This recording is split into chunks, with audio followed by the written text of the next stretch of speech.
creator monk as I continue my saga to learn to create my dream video game from dreaming about it for decades now. So yeah, please like, comment, subscribe, all that jazz. And yeah, I think we're continue up here. It's been a bit. Let's see where we are at, and then we'll go from there. And now I will be listening to Jocko Winning's podcast, and it's going to be DEF CON, the second thing he has here. But first off, let's see where we're at. For this, let's go into the events and add a draw GUI event for drawing directly to the GUI layer. Do I have this in there? I think I already do. Already have all that. Okay, good. All the way down to the underscore DY. We used the same events before for calculated. Now I want to start drawing the text on it from the array, and then from that struct, I'll get the name variable. I'll draw the name using draw text, pass in the position and the name string that we just got. Now we want to draw the actual message. Before doing that though, I'll increase the drawing Y by 40. So we are drawing the message 40 pixels below the name. I'll draw the text, but this time I'll use draw text ext. This function lets you define a maximum width for your text. So if the string goes past that width, it will wrap to the next line. This way the text will stay inside the box. I'll pass the X and the Y and the draw message string because that's the string that we want to draw, not the complete message. Then we have the line separation, which I want to keep at default, so I'll pass -1. And then we have the arguments for the maximum width of the text. For that, I'll use the box width and subtract the drawing X twice, so it acts as a margin for the left and right side of the box. With this, our dialog system is complete, so now we just have to find a way to use it.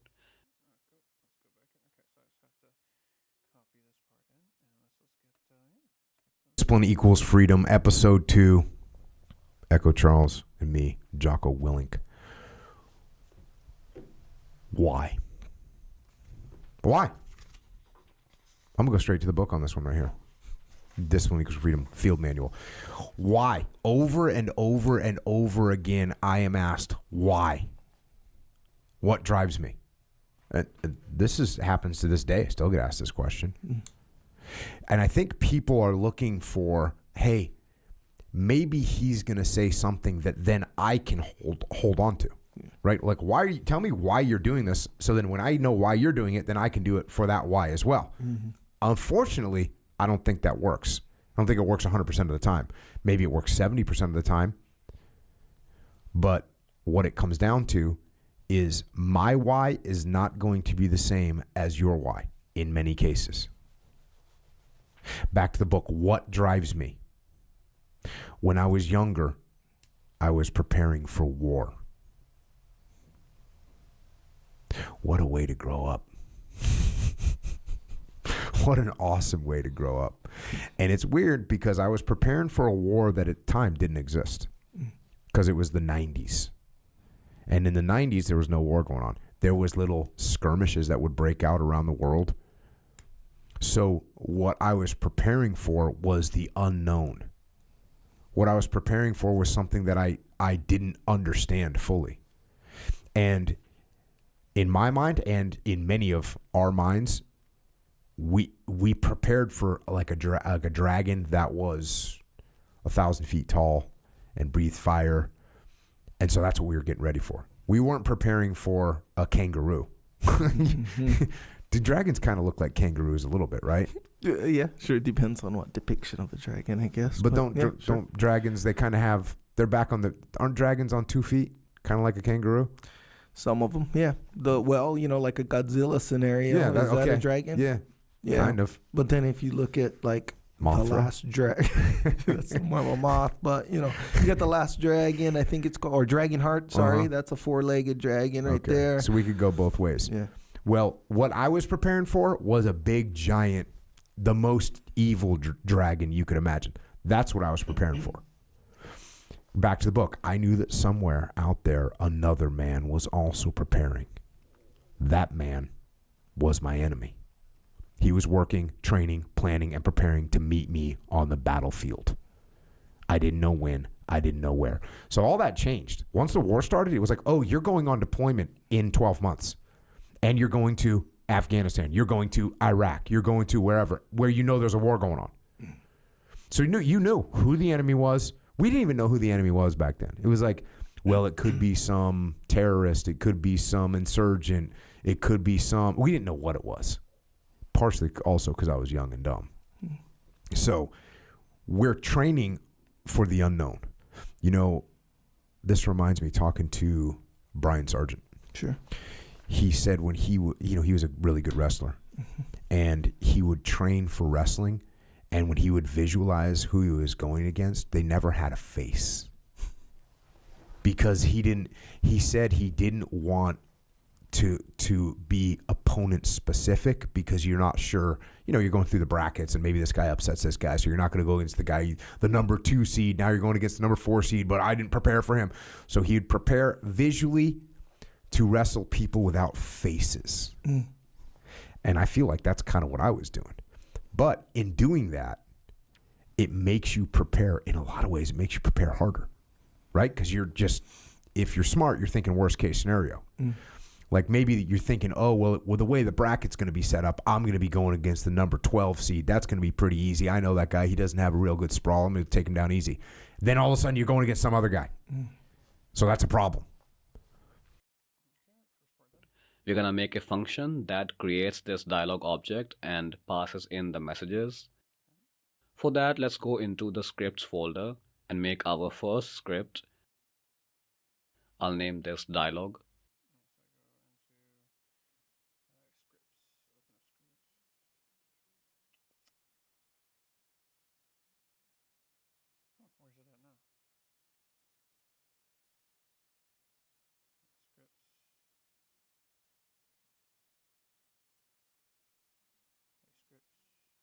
I'll name this dialog.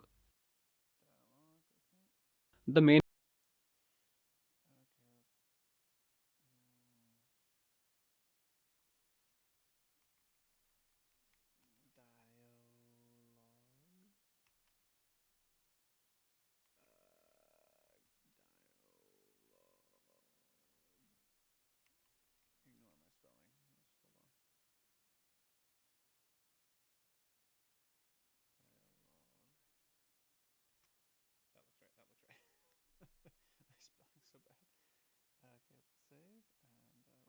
main purpose of a script is to define global functions that any object can call and create global variables that any object can read or write to.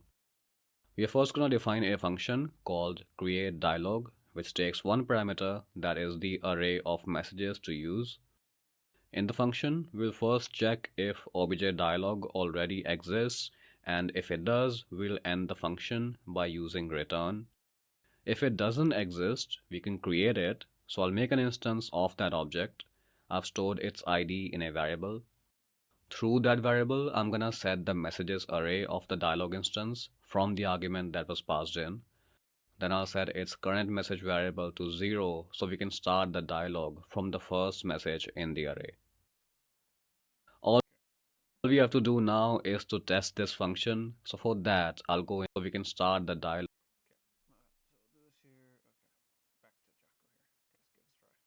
So when you prepare for someone with no face, it's non-specific, what that should do is increase your fear levels, which therefore requires you to increase your discipline levels. So you're going to train harder. Back to the book. But I knew that at some point we would meet, and I wanted to be ready. Ready mentally, ready physically, ready emotionally. So I trained, and I prepared, and I did everything I could do to be ready for that day. Waiting. So that's an awesome driving force to have in the back of your head, right? That, for me, at least it was. For me, at least it was. It goes on.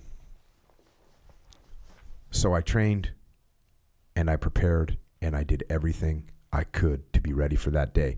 When I became a leader, I took the same approach. to prepare my men in the same way, to train brutally and without mercy so we could fight brutally and without mercy. And by the way, that's what I used to say at Trade Ed.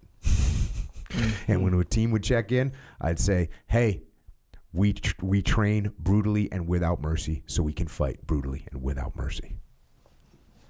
That's what you need to do. That's how you need to prepare. Back to the book. And the day came. We met the enemy on the battlefield.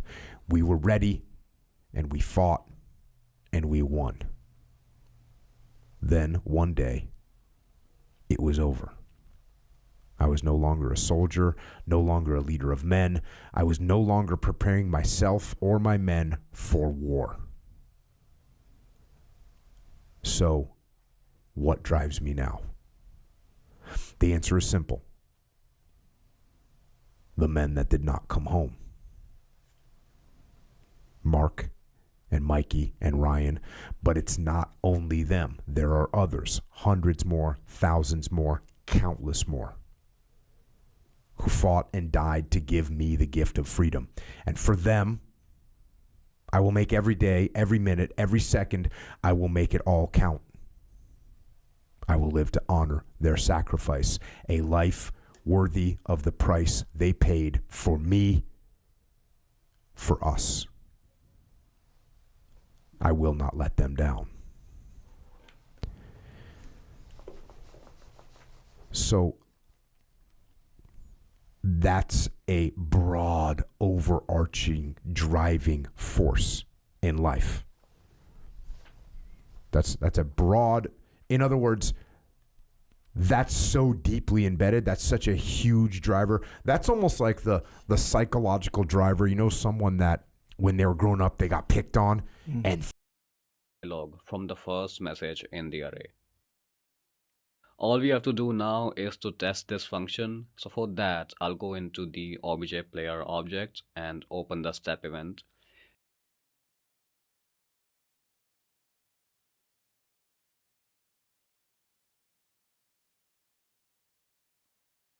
Move this over so I can see what's going on. There we go. Can I zoom out maybe? No, because it's kind of a bit, still a bit. Okay, and he says go down a couple of times. Let's see what he got going here. Okay, got a little more time. Here I'll add a temporary condition to check if the space key was pressed. If so, I'm gonna call the create dialog function. I'll pass in an array, and that array will just have one struct. for the rest of their life, they're trying to succeed and do well because they to show everyone else that they got picked on or they got abandoned, like whatever. Like that's the kind of deep sort of almost psychological driving force. I feel that. I feel that I have that. Viktor Frankl, he said, and this is who was captured by the Nazis, you know, in the concentration camp, entire family killed. The only survivor was him. And he has a quote that is, "Those who have a why to live can bear almost any how." So you have to know why you're doing what you're doing. You have to know why you're doing what you're doing.